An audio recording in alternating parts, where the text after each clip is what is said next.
Good morning, team. I hope you're doing awesome and that you've had a great start to your week. Happy Wednesday. Cody and I just watched this incredible webinar. It's like 89 minutes long, so this video might be a little longer, but it's not going to be 89 minutes, so don't worry. Anyways, there's a gal who wrote a book called Fierce Conversations that was a life-changing leadership book for me personally, and today we watched a webinar from her about having fierce conversations, and she talked about 7 principles, and I would like to share 3 of them with you today. Okay, so the first principle is learning to master the courage to interrogate reality. Master the courage to interrogate reality. I loved this. She talked about how a weak leader is actually someone who's constantly looking for agreement versus looking for the truth.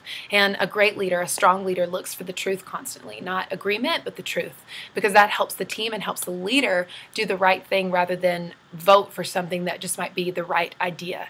And I loved that. So I wanted to share that principle with you, is mastering the courage to interrogate reality, asking the hard questions like, hey, what did you mean when you said this? Or what is happening over here? Or hey, actually, I don't know that I agree with that. Here's my thought about it. And being able to share from an honest place without being a jerk or from an honest place without having sideways comments, I think is so difficult for us. It's personally very difficult for me, but it's something that we need to learn together. So learning the art of mastering the courage to interrogate reality. The second principle that she talked about that I want to share with you today is to come out from behind yourself, get into the conversation, and make it real. I loved that. She talked about being skillful in conversation and not careful in conversation. And sometimes we're so careful and calculated over everything that we're going to say that we actually never get to enter the conversation fully who we are, being genuinely who we are, sharing our perspectives and sharing where we come from. And sometimes we show up at the table and present an ideal self, one that we think other people want from us, versus just actually genuinely showing up and being who we are.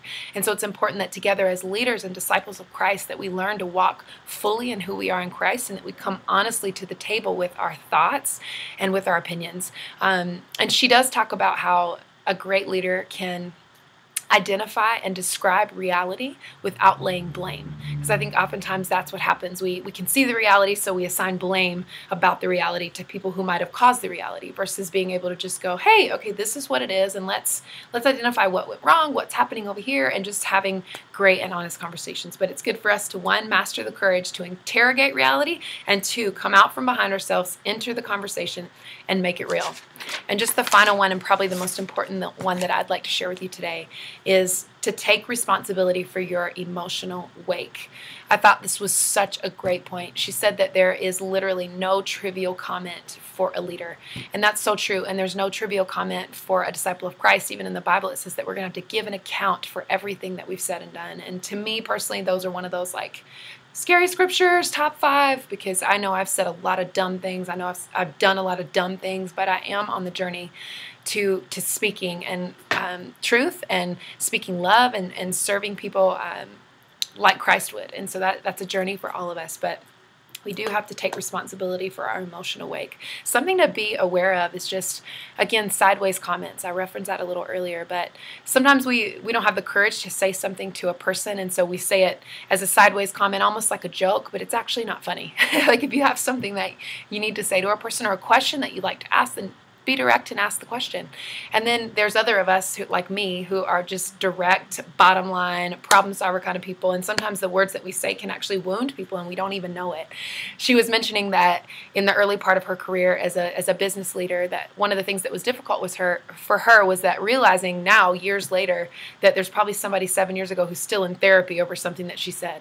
But then the win of leadership is that there are people that we've met 7 years ago, 5 years ago, 10 years ago, 3 years ago, who are still grateful because we spoke a word of life into them, or a word of encouragement, or we gave hope to them, or we believed in them when nobody else did.